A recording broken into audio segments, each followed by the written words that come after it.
Hi everyone, welcome back two nations academy. अगर मैं इस लेक्चर में आपसे पूछूं, ये जियोग्राफी का क्लास 11th का है और इसमें मैं पूछूं आपसे कि डिफरेंशिएशन और डीगैसिंग क्या होता है। ये डिफरेंशिएशन मैथमेटिक्स वाला डिफरेंशिएशन नहीं है, ये जियोग्राफी का डिफरेंशिएशन है। तो आप लोग क्या बोलेंगे और डीगैसिंग क्या होता है? तो आप सोचेंगे कि ये तो अभी तक पढ़ा भी नहीं है। अगर आपने ये चैप्टर नहीं पढ़ा है तो कोई बात नहीं, ठीक है, मैं बता रही हूँ। और अगर आपको पता है तो कमेंट करके बताइएगा। चलिए आगे, ये दोनों जो नाम मैंने आपको बताया है, डी गैसिंग और डिफरेंशिएशन, ये कहाँ काम आती है? तो ये आता है इवोल्यूशन ऑफ द स्फीयर्स में। इवोल्यूशन ऑफ द स्फीयर्स क्या होता है? स्फीयर कौन कौन से हैं? लिथोस्फीयर है, एटमॉस्फेयर है, एक बायोस्फीयर भी होता है, वो आगे पढ़ेंगे हम, और हाइड्रोस्फीयर है। ये तीन स्फीयर के बारे में मैं बहुत डिटेल्ड में इससे पहले वाले लेक्चर में आपको मैं बता चुकी हूँ। आज जो हम पढ़ेंगे इनका फॉर्मेशन कैसे हुआ और ये जो दोनों प्रोसेसेस हैं ये इवोल्यूशन में किस तरह से इन्होंने अपना रोल प्ले किया है, इसके बारे में पढ़ेंगे और इनकी डेफिनेशंस भी बताऊंगी मैं कि ये होता क्या है। ठीक है, तो हम क्या पढ़ रहे हैं? इवोल्यूशन ऑफ द लिथोस्फीयर पढ़ रहे हैं। सबसे पहले तो इवोल्यूशन ऑफ द लिथोस्फीयर क्या होता है, चलो मैं बता देती हूँ पहले। इवोल्यूशन ऑफ द लिथोस्फीयर होता है formation of solid crust, solid surface of the अर्थ। ठीक है, अर्थ देख लो कैसी है, ये है अर्थ, ये है कोर बीच में और ये है मेंटल। अभी मैं सिर्फ 3 लेयर बता रही हूँ, सिर्फ 3 लेयर बता रही हूँ अर्थ की। ठीक है, ये बीच वाला जो है इसको कहते हैं कोर, इससे इस मिडिल में जो होता है उसको कहते हैं मेंटल, और इसके बाहर वाली जो होती है वो कहलाता है क्रस्ट। इनके भी फर्दर डिटेल, इनके भी फर्दर आपको पार्ट्स मिलेंगे, लेकिन अभी इतना जान लो, इतना समझ में आ गया होगा आई होप। अब आगे बढ़ते हैं। ये वाला जो पोर्शन है ये सॉलिड में होता है। ठीक है, ये जो सॉलिड में है इसका और इसकी मेंटल की जो अपर मोस्ट लेयर है ये भी सॉलिड में होती है। ठीक है, तो मेंटल 2 फॉर्म में है। पहले जान लो, सॉलिड होती है, जो सॉलिड सरफेस होती है उसको मिला के, मतलब सॉलिड, एक तो सॉलिड क्रस्ट, ओके, और upper most layer of, upper most layer of what, layer of mental. मतलब जो मिडिल का पोर्शन है, मिडिल की जो लेयर है अर्थ की, उसकी सबसे ऊपर वाली परत, इन दोनों को मिला के बनता है लिथोस्फीयर। ठीक है, लिथोस्फीयर किन दो को मिला के बनता है? एक तो क्रस्ट को, ठीक है, अर्थ के क्रस्ट को, और अपर मोस्ट लेयर जो सबसे ऊपरी सतह है किसकी, मेंटल की, उसको मिला के बनता है लिथोस्फीयर। आई होप इतना समझ में आ गया होगा। अब मैं आपको लिथोस्फीयर फॉर्म कैसे हुआ उसके बारे में बताती हूँ। ठीक है, सबको पता है कि अर्थ सबसे पहले कैसी थी? एक्सट्रीमली हॉट बॉडी थी। हॉट बॉडी कैसी थी? मोल्टन फॉर्म में थी। मोल्टन, लिक्विड फॉर्म और मोल्टन फॉर्म दोनों में अंतर होता है। मतलब पिघली हुई थी, लेकिन ऐसा नहीं था कि बिल्कुल ही तरल थी, बिल्कुल तरल नहीं थी। राइट, बिल्कुल तरल का मतलब ये होता है कि ऐसा जो पानी जैसा हो, तो बिल्कुल तरल नहीं थी। ठीक है, अब क्या होता है कि ये एक्सट्रीमली हॉट थी और इसमें सिर्फ गैसेस ही गैसेस थी। ठीक है, अब ये धीरे धीरे ये जमना शुरू होती है। अर्थ जो गैसेस होती है, पहले जो प्रीमोर्डियल गैसेस थी, मतलब जब अर्थ बन रही थी उस टाइम पे कौन कौन सी गैसेस थी? हीलियम और हाइड्रोजन। इसका जो एनवायरमेंट रहता है, ये एनवायरमेंट जा रहा होता है किसके कारण? सूर्य की वेव, सूर्य की किरणें जो आ रही होती है उस टाइम पर अर्थ पर पड़ रही होती है, उसके कारण क्या होता है? ये घूम रही होती है। और जैसे मैंने पहले भी बताया कि जब अर्थ बन रही थी उस टाइम पे गैसेस भी थे और डस्ट पार्टिकल भी थे। अब ये जो डस्ट पार्टिकल थे, इन डस्ट पार्टिकल्स में मटेरियल्स भी थे। ठीक है, अब क्या होता है? फर्स्ट स्टेज पे क्या होता है? फर्स्ट स्टेज पे आपका होता है कि अर्थ जो होती है वो एक्सट्रीमली हॉट होती है। ये स्टेजेस आप अच्छे से जान लीजिए, एग्जाम में आंसर्स लिखने में काम आएगी। फर्स्ट स्टेज पे क्या होता है? The earth was extremely hot. तो अर्थ क्या होती है? बहुत गर्म होती है। फिर स्टेज 2 पे क्या होता है? यहां पर मटेरियल जो है वो सेपरेट होते हैं, हैवी, ठीक है, एंड लाइट मटेरियल्स सेपरेटेड। ठीक है,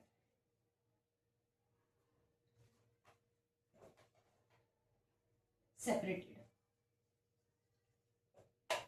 समझ में आया? पहले क्या है? एक्सट्रीमली हॉट बॉल है, फिर होता है क्योंकि वो घूम रही है, कंटिन्यू मोशन में है, तो क्या होता है कि जो हैवी और लाइट मटेरियल होते हैं वो अलग अलग होते हैं, उनका अलग अलग होना शुरू होता है। अब ये अलग कैसे होते हैं, क्योंकि अर्थ बहुत गर्म रहती है उस टाइम पे, गर्म रहती है और मेल्टेड फॉर्म में रहती है, ठीक है, पिघली हुई फॉर्म में रहती है।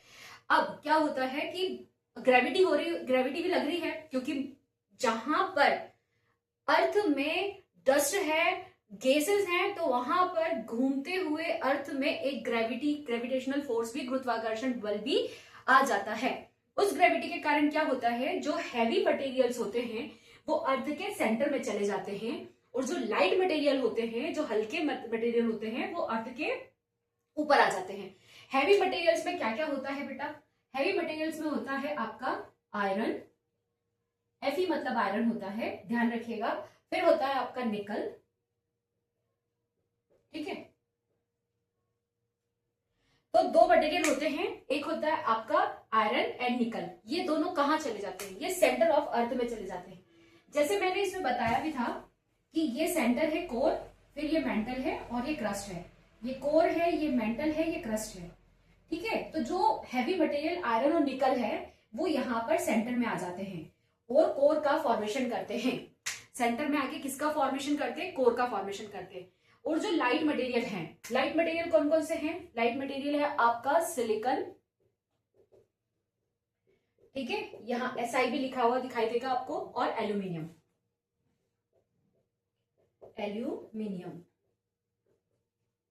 ठीक है। तो सिलिकॉन और एल्यूमिनियम जो होता है वो ऊपर की तरफ जाते हैं। तो आगे आप जब डिटेल में पढ़ेंगे तो आपको पता चलेगा कि सिलिकॉन और एल्यूमिनियम से आपकी क्रस्ट का फॉर्मेशन हुआ है, ठीक है। फिर हम इसमें भी फर्दर दो क्रस्ट पढ़ते हैं, कॉन्टिनेंटल क्रस्ट और आपका ओशियानिक क्रस्ट। फिर अलग अलग मटेरियल बनते हैं, कैसे बनते हैं, कैसे कॉन्टिनेंटल क्रस्ट बनी, कैसे आपका ओशियन क्रस्ट बनी, ये सब मैं आपको बहुत डिटेल में बताऊंगी। अभी जितना जानना है, अपने जितना जरूरी है उतना जानो कि हैवी मटेरियल में निकल और आयरन है जो क्रस्ट का फॉर्मेशन, जो कोर का फॉर्मेशन करते हैं, जो बिल्कुल मध्य में जो घूम रहा है कंटिन्यू लिक्विड फॉर्म में, उसका काम है, वो किसका बना हुआ है, वो आयरन और निकल का बना हुआ है। उसके बाद में जो क्रस्ट है आपकी, लाइट मटेरियल है, वो सारे क्रस्ट के ऊपर आ जाते हैं, और वो क्या क्या होते हैं, सिलिकॉन और एल्यूमिनियम, ठीक है। जैसे ये समझ में आ गया आपको, आई होप आ गया होगा। अब थर्ड स्टेज जो होती है, अब यहाँ पर ये मटेरियल ना, ये सब कूल होना शुरू होता है। क्या कूल होना शुरू होता है, अर्थ का कूलिंग स्टार्ट होती है, अर्थ ठंडी होनी शुरू होती है, ठीक है। तो थर्ड स्टेज पे क्या होता है बेटा, कूलिंग ऑफ द अर्थ, अर्थ ठंडा होना शुरू होती है। अब ठंडा हो रहा है तो समझो ठंडी हो रही है, मतलब सॉलिड पोर्शन भी बनने लग गया ऊपर का, और अंदर भी मटेरियल जो है वो कड़क होना शुरू हो गया है। अब कहाँ कहाँ कड़क है, कहाँ कहाँ पर कठोर है, कहाँ कहाँ पर मोल्टन फॉर्म में है, थोड़ा पिघला हुआ फॉर्म में है, कहाँ कहाँ पर आधा कड़क है, आधा नरम है, आधा पिघला हुआ है, ये सब आगे लेयर्स में हम पढ़ेंगे। ये यहाँ पर थर्ड स्टेज में जो आपकी अर्थ है वो ठंडी होनी शुरू होती है। और जो आपका क्योंकि देखो अर्थ किस तरह से थी, अर्थ समझ लो कि पिघली हुई चॉकलेट के फॉर्म में थी।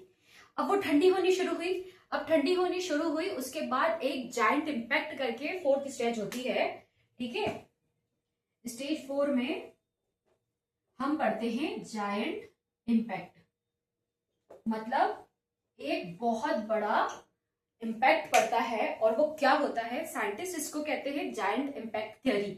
इसमें क्या होता है कि मार्स की साइज का, जो आज हमारा मार्स है, मार्स की साइज का एक ऑब्जेक्ट है, वो अर्थ को हिट करता है, ठीक है। अर्थ को हिट करता है, अर्थ से टकराता है, तो क्या होता है, earth become hot again, earth फिर से गर्म हो जाती है। सब material from earth broke away, कुछ मटेरियल अर्थ के टूट भी जाते हैं, अलग हो जाते हैं। That material later formed the moon, ये जो मटेरियल, तो जायंट इंपैक्ट जो होता है, यूं समझ लो ये मार्स है, ये अर्थ है, ये आपस में दोनों टकराते हैं, और ये टकराते हैं जब, तो अर्थ के कुछ टुकड़े हो जाते हैं, कुछ टुकड़े होते हैं, ठीक है। ये कुछ टुकड़ों में से एक जो टुकड़ा है वो आज कहलाता है मून, इसको कहते हैं जायंट इंपैक्ट थ्योरी, ठीक है, ये थ्योरी साइंटिस्ट जो है वो उसको थ्योरी नाम से पुकारते हैं। फिर आता है स्टेज 5, इसका स्क्रीनशॉट ले लो बच्चे, ठीक है। इसके बाद मैं बताती हूँ, फिर आता है आपका स्टेज 5 जिसमें होता है डिफरेंशिएशन। अब ये वही है जो आपको थंबनेल पर भी दिखेगा, राइट, ये वही है। अब होता है डिफरेंशिएशन, स्टेज 5 में क्या होता है, डिफरेंशिएशन होता है। अब ये डिफरेंशिएशन क्या है ये जान लो, मैथ वाला नहीं है, ओके, डिफरेंशिएशन, मैथ वाला डिफरेंशिएशन नहीं है, डिफरेंशिएशन। हाँ, क्या होता है, this whole process of separating material according to their density is called differentiation. मतलब जो भी प्रोसेस मैंने बताई, ठीक है, जितनी भी प्रोसेस मैंने बताई, इससे पहले वाली प्रोसेस कौन सी, सेपरेटेड ऑफ मटेरियल, उसमें जो भी मटेरियल जो है वो सारा सेपरेट हो रहा है, और सेपरेट हो रहा है अपनी अपनी डेंसिटी, अपने अपने भार के हिसाब से। तो वो जो प्रोसेस है उसको कहते हैं डिफरेंशिएशन। डिफरेंशिएशन की प्रॉपर डेफिनेशन मैं आपको बता दूं तो कहते हैं डिफरेंशिएशन को, differentiation is the process by which heavier material, जो भारी मटेरियल है, sink towards the centre of the earth, वो अर्थ के सेंटर की तरफ, मध्य में जो सबसे अर्थ के जो भूमध्य में है, ठीक है, उसकी तरफ जा रहा है, भू के मध्य में जो है वहां चला जाता है। while lighter material move towards the surface due to differences in density। भारी जो है वो सेंटर में आ गया, हल्का जो है वो ऊपर चला गया। इस प्रोसेस को कहते हैं डिफरेंशिएशन। तो डिफरेंशिएशन इज द, मैं लिखवा देती हूं आपको, differentiation is the process,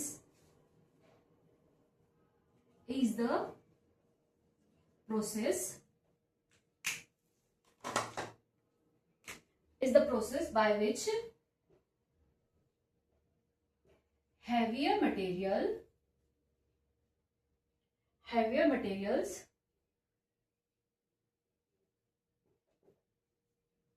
sink towards, कहां जाके इकट्ठे हो जाते हैं, कहां जाके गिर जाते हैं, सारे इकट्ठे हो जाते हैं, sink towards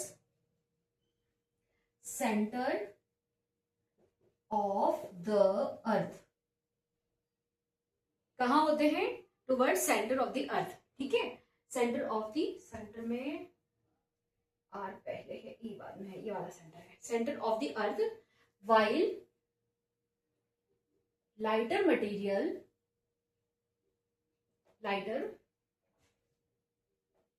materials away from the, a lighter material moves towards the surface, okay, towards the surface है, lighter materials move towards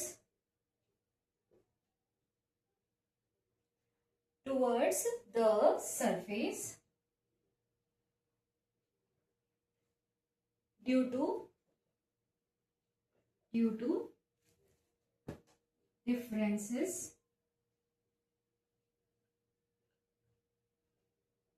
differences in density के चलते, ओके, क्योंकि डेंसिटी का अलग है, डेंसिटी अलग है, इस वजह से जो भारी मटेरियल हैं वो सारे सेंटर की तरफ चले गए हैं, हल्के मटेरियल जो है वो सारे अर्थ में ऊपर आ गए हैं, ठीक है। इस प्रोसेस को कहते हैं डिफरेंशिएशन। स्क्रीनशॉट ले लो इसका। तो आगे मैं आपको कैसे लेयर, 4 लेयर फॉर्म हुई है उसके बारे में फिर आपको बताती हूँ, ठीक है। आई होप आपको यहां तक समझ में आ गया होगा। अब ये डिफरेंशिएशन जो प्रोसेस हुई, इसकी वजह से क्या होता है, इसकी वजह से अर्थ में लेयर बन जाती है। अब वो लेयर कैसे बनती है, देखो, ठीक है, एज अ रिजल्ट, डिफरेंशिएशन के कारण, as a result 4 layers were formed. 4 layer जो है, 4 layers were formed, which crust, सबसे ऊपर वाली सतह, उसके बाद है मेंटल, ओके, फिर है हमारा आउटर कोर, और फिर है हमारा इनर कोर, ठीक है। इसका स्क्रीनशॉट भी ले लो। आउटर कोर है और फिर इनर कोर बना, ठीक है। अब यहां पर एक चीज आपको याद रखनी है कि जैसे जैसे हम धरती में अंदर की तरफ जाते हैं, डेंसिटी जो है वो इंक्रीज होती है। डेंसिटी को मैं हिंदी में भी बता देती हूँ बच्चों, आपको पता रहे, ठीक है। डेंसिटी मतलब होता है घनत्व। जो आपका घनत्व है वो बढ़ता है जैसे जैसे हम धरती में नीचे जाते हैं। जैसे जैसे ये क्रस्ट है, राइट, हम क्रस्ट से होते हुए, मेंटल से होते हुए अगर हम जा नहीं सकते हैं, ये बात मैं बता दूं आपको, ये जस्ट मैं बता रही हूँ, ऐसा कहते हैं इस वजह से, ठीक है। जैसे जैसे हम नीचे जाते हैं क्या क्या बढ़ता है, जो डेंसिटी है वो इंक्रीज होती है, घनत्व बढ़ता है, उसके बाद टेम्परेचर बढ़ता है, टेम्परेचर भी, जो आपका तापमान होता है वो भी बढ़ता है, ठीक है। और उसके अलावा प्रेशर जो है वो भी बढ़ जाता है। अब ऑब्वियस सी बात है, अंदर जाएंगे तो प्रेशर तो बढ़ेगा ही, ठीक है। तो ये तीन चीज जो है वो बढ़ती है, ठीक है। अब क्विक समरी है लिथोस्फीयर की, वो आप लिख लो। उसके बाद हम नेक्स्ट फर्दर लेक्चर में हम इसी का, जैसे ये पढ़ा हमने लिथोस्फीयर का, ऐसे के ऐसे बिल्कुल हम इवोल्यूशन ऑफ एटमॉस्फेयर पढ़ेंगे। इसका स्क्रीनशॉट ले लो, आई होप ले लिया होगा। अब एक छोटी सी समरी मैं आपको बता देती हूँ ताकि आपको याद करने में कोई प्रॉब्लम नहीं आएगी कि कैसे कैसे सीक्वेंशियल सीक्वेंस बता देती हूँ। हॉट अर्थ थी, हॉट अर्थ थी, ठीक है। फिर फर्दर क्या हुआ, heavy material, heavy and light material जो हुए वो सेपरेट हो गए, लाइट मटेरियल्स सेपरेटेड। और बताओ बेटा, ये जो मैंने बताया है इसको क्या कहते हैं, ये प्रोसेस को क्या कहते हैं, इसको कहते हैं डिफरेंशिएशन। डिफरेंशिएशन, इस प्रोसेस को कहते हैं डिफरेंशिएशन। अच्छा, हिंदी मीडियम वालों के लिए भी बता दो, इस प्रोसेस को डिफरेंशिएशन कहते हैं। और इसको डिफरेंशिएशन, अलग होना, विभेदन कहते हैं, विभेदीकरण भी कहते हैं, विभेदन या विभेदीकरण भी कहते हैं, अलग होना, ठीक है, विभेदीकरण।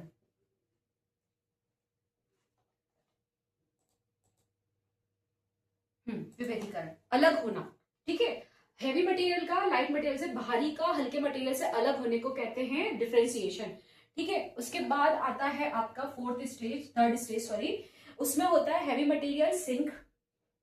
हैवी मटेरियल जो है, हैवी मटेरियल्स जो है वो सिंक हो जाते हैं, सेंटर की तरफ आ जाते हैं। और लाइट मटेरियल जो है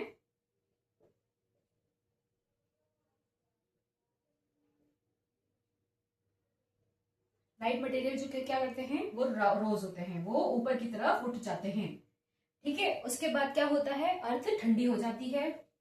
और फिर क्या होता है बताओ, जायंट इंपैक्ट होता है, क्रस्ट का फॉर्मेशन होता है। यहां से मैं यहां लेकर जा रही हूं क्योंकि शायद आपको नीचे का दिखेगा नहीं, तो यहां से यहां आ जाना, यहां देखना, ठीक है। फिर क्या होता है, क्रस्ट फॉर्म होती है, क्रस्ट फॉर्म हुई, उसके बाद क्या होता है, लिथोस्फीयर डेवलप हो जाती है। जायंट इंपैक्ट भी याद रखना, पता चले वो भूल गए, लिथोस्फीयर डेवलप होती है। अर्थ कूल हुई और यहां मैं लिख देती हूँ जायंट इंपैक्ट, जायंट इंपैक्ट। इससे क्या बना, मून का फॉर्मेशन हुआ, मून फॉर्म। इससे क्या बना, मून का फॉर्मेशन हुआ। स्क्रीनशॉट ले लो, इसके आगे का अब हम नेक्स्ट क्लास में पढ़ेंगे। ये आपका जस्ट क्विक समरी है ताकि आपको याद करने में प्रॉब्लम ना हो, ठीक है। और रिवीजन प्लीज करना है, और पता है रिवीजन कैसे करना है, बिना देखे लिखना है। प्रोसेस आपको समझ में आ गई है। अब इमेजिन करो कि ये सब हुआ है, ठीक है। अर्थ एक गोला है, इमेजिन करो गोला है, घूम रहा है। फिर हैवी मटेरियल, क्योंकि घूम रहा है, इतनी तेजी से घूम रहा है, पहले भी मैं एग्जांपल्स दे चुकी हूँ कि तेजी से घूमते हैं तो भारी चीजें सेंटर में आ जाती है, हल्की ऊपर उठ जाती है। कुछ नहीं, एक पॉट के अंदर, एक ट्रांसपेरेंट पॉट लो, उसके अंदर रेत डालो और घुमाना शुरू करो। एक लंबा सा काफी लंबी पाइप होनी चाहिए आपके पास, तो पॉट से थोड़ी सी लंबी होनी चाहिए कि घुमा सको। ऐसा नहीं कि आप पानी में हाथ डूब रहे हो, ऐसा ना हो। एक पाइप लो और उसको घुमाना शुरू करो। जितना भी आप खुद देखोगे कि हैवी मटेरियल जो वो सेंटर की तरफ सिंक हो जाएंगे और लाइट मटेरियल है वो सब ऊपर की तरफ आने शुरू हो जाएंगे। ये डिफरेंशिएशन प्रोसेस है। फिर इमेजिन किया ये सब हुआ, फिर हैवी मटेरियल चलेगा नीचे, लाइट मटेरियल ऊपर आ गए, अर्थ ठंडी होने लग गई तो सॉलिड आने लग गया, ठंडी हो गई तो सॉलिड सरफेस आने लग गई। फिर जायंट इंपैक्ट हुआ, टकराया तो क्या हुआ, मून का फॉर्मेशन हुआ, मून फॉर्मेशन हुई, क्रस्ट फॉर्म हुई, उसके बाद लिथोस्फीयर डेवलप हो गई। यहाँ तक समझ में आया? इसके आगे का नेक्स्ट लेक्चर में करेंगे। तब तक के लिए टेक केयर, बाय बाय।